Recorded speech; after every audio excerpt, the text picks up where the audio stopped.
পরমাণু বিজ্ঞানী ওয়াজেদ মিয়ার 15তম মৃত্যুবার্ষিকী আজ।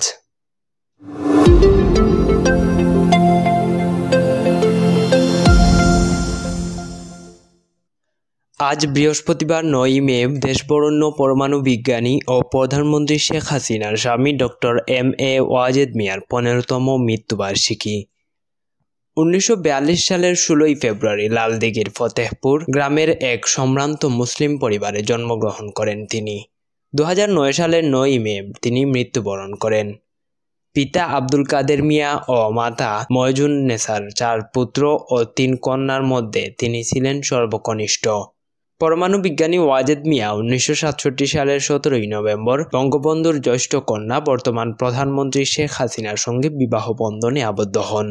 তাদের 1 পুত্র ও 1 কন্যা সন্তান রয়েছে। বঙ্গবন্ধু শেখ মুজিবুর রহমানের জামাতা এম.এ. ওয়াজেদ মিয়া বাংলাদেশ পরমাণু শক্তি কমিশনের চেয়ারম্যান ছিলেন।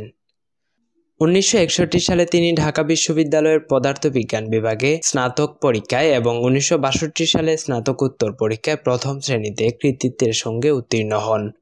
1969 সালে ইতালির টিএস্টেট আন্তর্জাতিক তাত্ত্বিক পদার্থবিজ্ঞান গবেষণা কেন্দ্র ডক্টর এম.এ. ওয়াজেদ মিয়াকে অ্যাসোসিয়েটশিপ প্রদান করেন।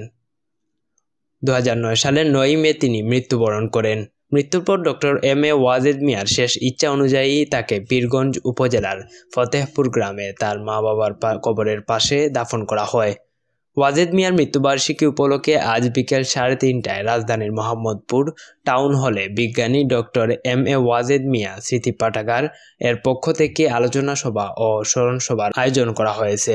Imran Ahmed, air television, news desk.